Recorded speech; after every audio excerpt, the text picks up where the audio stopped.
गठबंधन है, गठबंधन है, ये इंडिया का गठबंधन है। ये इंडिया गठबंधन और पीडीए की लड़ाई एनडीए को हराने का काम करेगी। दिल्ली में प्रवेश की खातिर, राहुल और अखिलेश की खातिर। और सच्चाई है कि हिंदुस्तान में जो गरीब लोग हैं, पिछड़े लोग हैं, दलित हैं, माइनॉरिटी के लोग हैं, आदिवासी लोग हैं, उनकी इस देश में भागीदारी है ही नहीं। बचाना है तो वोट करो इस देश की खातिर। ये पीडीए जहां आवाज उठाएगा वहां भारतीय जनता पार्टी का इस्तेमाल होगा। और यही इंडिया गठबंधन का लक्ष्य है। हम सामाजिक न्याय के लिए लड़ रहे हैं, आर्थिक न्याय के लिए लड़ रहे हैं, किसानों के लिए लड़ रहे हैं। संविधान बचाना है तो वोट करो इस देश की खातिर।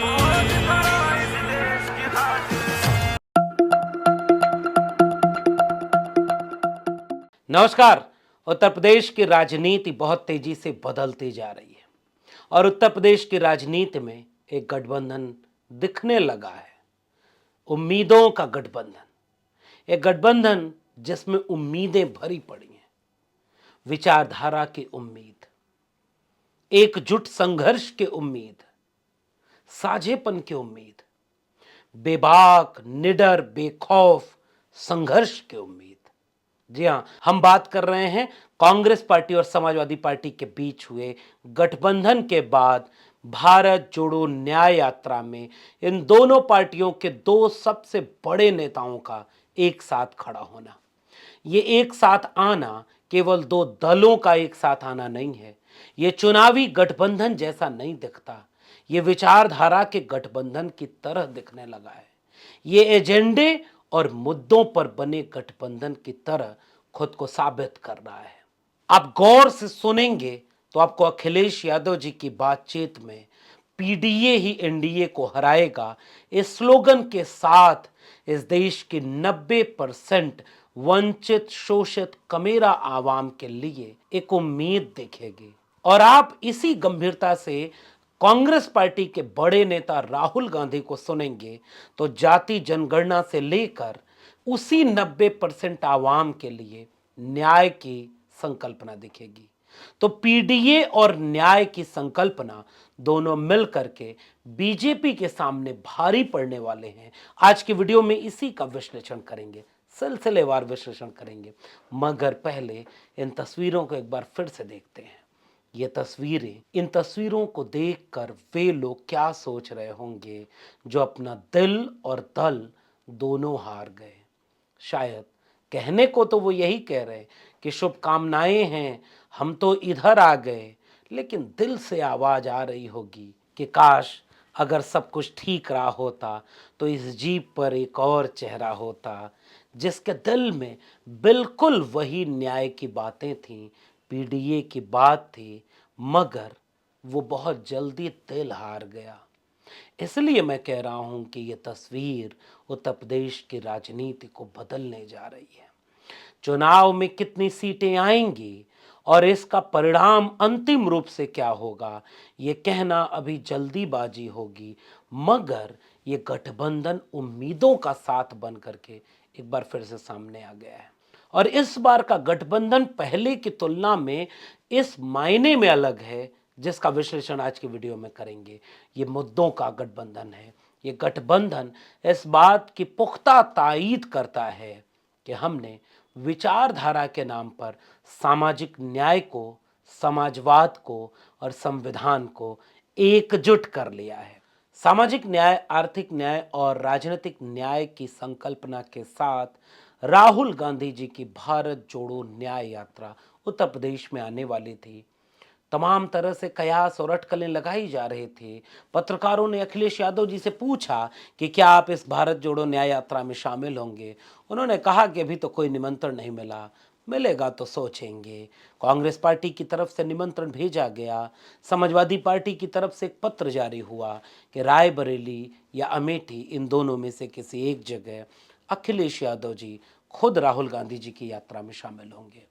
बात कुछ दूर आगे बढ़ी, बनारस में यात्रा आ गई, इलाहाबाद में आई, लखनऊ पहुंचने लगी, कानपुर पहुंचने लगी।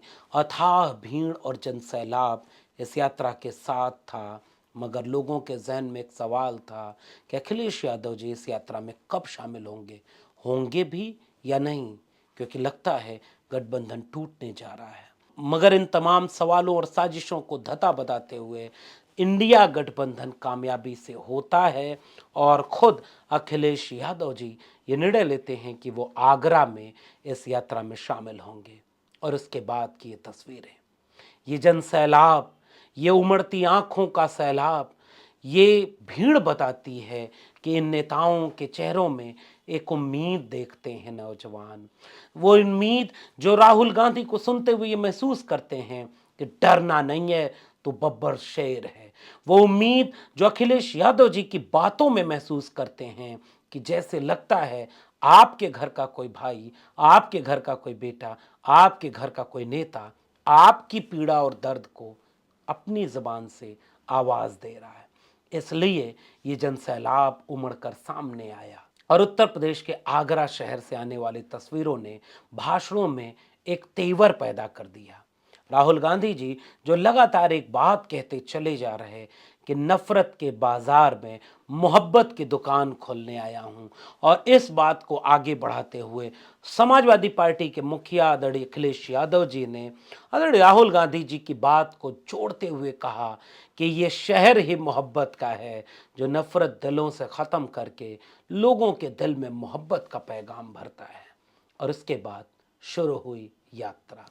कभी आपने गौर किया है, जब ऐसी ही भीड़ और ऐसा ही जनसैलाब जो नरेंद्र मोदी जी की रैलियों में आया करता था, तो लोग कहने लगे कि लहर है, सुनामी है, आंधी है। मगर यही जनसैलाब जब आगरा में भारत जोड़ो न्याय यात्रा में समाजवादी पार्टी और कांग्रेस पार्टी के कार्यकर्ताओं के साथ आम जनता का सैलाब उमड़ पड़ा, तो किसी ने नहीं कहा कि ये क्या है। और वहीं उत्तर प्रदेश के पड़ोसी राज्य तेजस्वी यादव, वहां से एक सैलाब जन विश्वास यात्रा के तहत सड़कों पर है। नेता जनता बनाती है, और नेता को जनता अपना तब मानती है जब उनका नेता बेखौफ, बेलौस, निडर, आंख में आंख डाल करके उनके मुद्दों पर सड़क पर खड़ा होता है। तब लगता है कि यह हमारा नेता है। राहुल गांधी को यह बात समझ में आई, तेजस्वी यादव ने इस बात को समझा, और अब अखिलेश यादव जी भी इस बात को समझते जा रहे हैं। और उत्तर भारत की राजनीति को ये तीनों नेता ठीक ठाक बदलने जा रहे हैं। आपको लगेगा कि मैं कुछ अतिशयोक्ति या एक तरफा बात कर रहा हूं, तो नहीं, थोड़ा ठहरिए और मेरी इस बात को पूरा समझने की कोशिश करिए। तमाम गठबंधन केवल चुनावों के लिए होते हैं, तमाम एकजुटता केवल चुनावों तक होती है और बाद में बिखर जाती है। हो सकता है कि ये इस एकजुटता का हश्र भी कल क्या होगा, ये हमें और आपको अभी नहीं पता। मगर इस बार का गठबंधन मैं केवल दलों का नहीं, दिलों का, मुद्दों का और विचारधारा का गठबंधन मानता हूं। और इसलिए आपसे एक बात कहने आया हूं।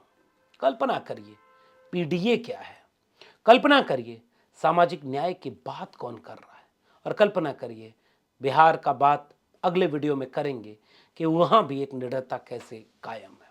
इस तरह की वैचारिक एकजुटता को न बनने देने की कोशिश करने वाले लोग हमेशा अतीत के पन्नों की तरफ ले जाते हैं। वो इस तरह की कोशिश करते हैं कि आपको यह बात समझाया जा सके कि ये वही समाजवादी पार्टी है जिसने गेस्ट हाउस कांड किया था, ये वही समाजवादी पार्टी है जिसने जिलों के नाम बदले थे, ये वही समाजवादी पार्टी है जिसने प्रमोशन रिजर्वेशन का बिल पाड़ दिया था। बार बार इन पन्नों को इसलिए याद किया जाएगा कि अतीत की गलतियों को वर्तमान की गुंजाइशों पर भारी बनाया जा सके, ताकि वे ताकतें जो चाहती हैं कि आज की लड़ाई कमजोर हो या बिखरी रहे, वो बार बार अतीत में ले जाएंगी। और यह बात दीगर है कि इन तमाम स्याह पन्नों से कोई बचाव किसी का नहीं किया जा सकता, मगर वक्त के साथ चलना वक्त का तकाजा भी होता है। इसी समाजवादी पार्टी के मुख्य आदरणीय अखिलेश यादव जी ने आदरणीय मायावती जी के साथ जब 2019 में गठबंधन किया, तो गेस्ट हाउस कांड के मुकदमे वापस कर लिए गए, और आदरणीय मुलायम सिंह यादव जी के साथ आदरणीय मायावती जी एक मंच पर उतर के आई थी। मुझे लगता है कि राजनीति में वो केवल एक अवसरवाद नहीं था, वो दिलों का मेल था। मगर अफसोस कि किसी ने कांटे से कांटा को फिर से निकाला और फिर दोनों कांटों को अलग कर दिया। मगर उसके बाद से आप गौर करेंगे कि समाजवादी पार्टी के नारों, उनके भाषणों और उनके नेता आदरणीय अखिलेश यादव जी में एक वैचारिक प्रतिबद्धता और स्पष्टता देखने को मिली होगी। डॉक्टर राम मनोहर लोहिया के उसूलों और विचारों पर अपनी वैचारिक स्वप्न को, इस देश की बेहतरी के स्वप्न को, समाजवादी विजन को आगे बढ़ाने वाली समाजवादी पार्टी अब बाबा साहब डॉक्टर भीमराव अंबेडकर के बिना अब अपना एक भी काम पूरा नहीं कर रही है। क्या ये बदलाव वक्त के साथ का बदलाव नहीं है? जिस समाजवादी पार्टी के ऊपर आरोप लगा कि वह दलितों के खिलाफ खड़ी थी, उस समाजवादी पार्टी के नेता ने स्लोगन किया कि पिछड़े, दलित और अल्पसंख्यक, बिना इनके कोई भी न्याय पूरा नहीं हो सकता। उस समाजवादी पार्टी के मुखिया ने घोषणा की कि बिना जातिवार जनगणना के इस देश में कोई भी न्याय और सबका साथ सबका विकास नहीं हो सकता। जिस समाजवादी पार्टी के ऊपर यह आरोप लगता था कि वो विचारधारा पर प्रतिबद्ध नहीं है, आज की समाजवादी पार्टी और उसके नेता आदरणीय अखिलेश यादव अपनी विचारधारा पर इस कदर प्रतिबद्ध हैं और बेबाक हैं। ये बात आज की जरूरत है कि उसे कबूल किया जाए। अब बदले हुए दृष्टिकोण से प्रमोशन में रिजर्वेशन की बात दलितों के साथ पिछड़ों की भी होगी, जाति जनगणना भी होगी और सामाजिक न्याय में बाबा साहब डॉक्टर भीमराव अंबेडकर के संविधान के साथ डॉक्टर राम मनोहर लोहिया के समाजवाद की बात होगी। ये बदलाव लोग नहीं देखते। ये तेवर, ये वैचारिक स्पष्टता और यह बेबाकपन आज वक्त का तकाजा है कि इसके साथ खड़ा हुआ जाए। और इसलिए राहुल गांधी और उसी कांग्रेस से निकले राहुल गांधी हैं जिनके ऊपर आरोप लगा करता था कि वो मंडल कमीशन के खिलाफ रहे, जिनके ऊपर आरोप लगा करता था कि वो लोकतांत्रिक संरचना के खिलाफ रहे, जिनके ऊपर आरोप लगा करता था कि तमाम जनता पार्टी की सरकारों को वे लोग भी जातिवादी कहा करते थे क्योंकि ये पिछड़े, दलित और अल्पसंख्यक की बात करते हैं। आज वही कांग्रेस पार्टी बदली हुई से नजर आती है। आज वही कांग्रेस पार्टी और उसके नेता पिछड़े, दलित और अल्पसंख्यक और आदिवासियों की बात करते हैं, वो हिस्सेदारी की बात करते हैं।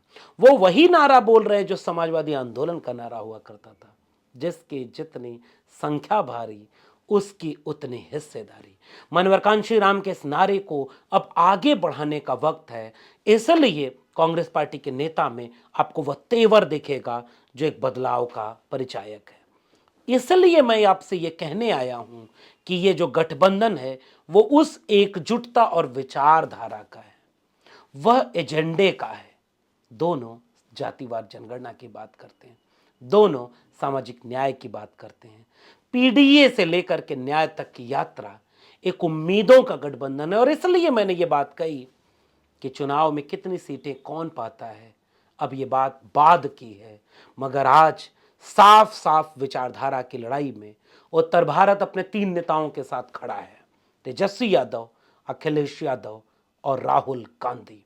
और इस बात को अब कोई इनकार नहीं कर पाएगा कि यही आईडीएफ इंडिया की असली लड़ाई है। लंबे समय तक दिल्ली और महानगरों में बैठने वाले एलीट अंग्रेजी दा सवर्ण तबके के द्वारा सामाजिक न्याय की राजनीति को हमेशा जातिवादी चश्मे से देखा गया और जातिवाद बढ़ाने का आरोप लगाया गया।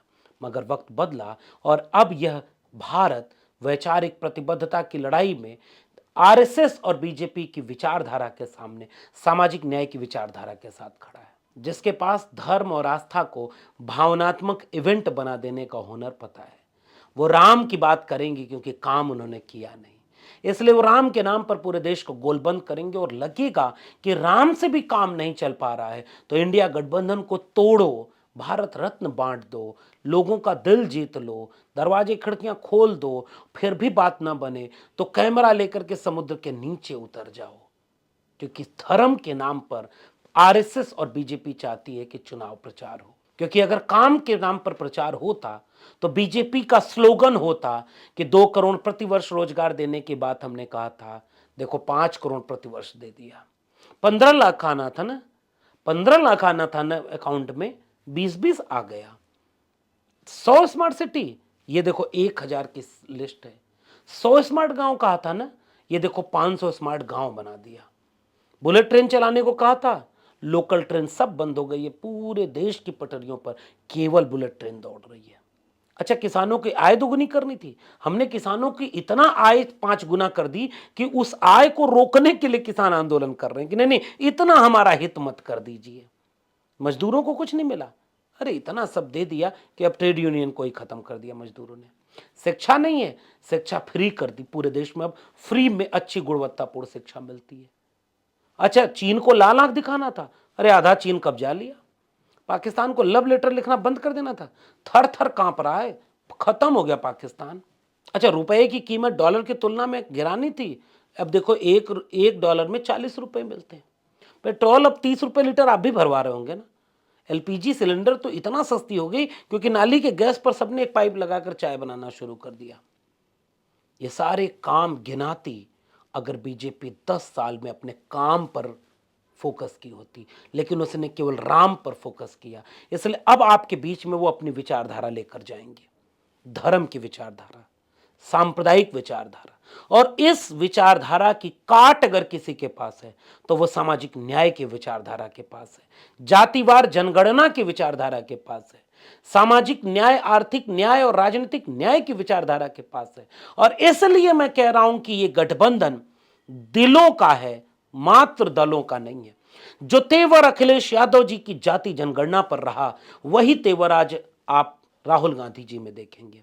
जिस तेवर के साथ पीडीए की बात आज की तारीख में अखिलेश यादव जी कर रहे हैं, उसी तेवर के साथ आदरणीय राहुल गांधी जी पूछ रहे हैं कि 100 रुपए में से 96 रुपए कौन खर्च कर रहा है।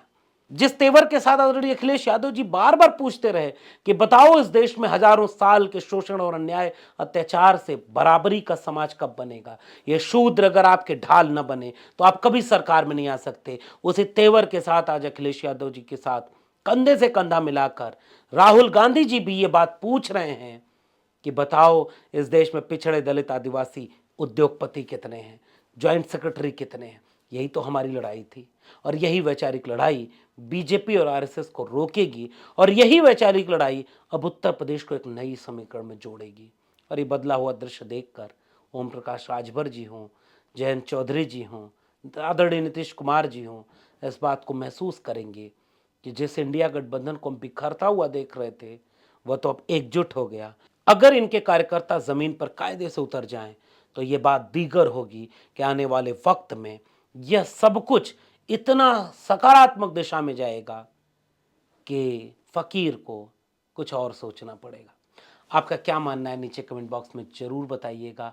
ये वीडियो आपको कैसी लगी और अच्छी लगी तो चैनल को सब्सक्राइब करना मत भूलिए, बेल आइकॉन दबाइएगा। फिर मिलेंगे किसी और विशेषण के साथ, तब तक के लिए बहुत बहुत धन्यवाद।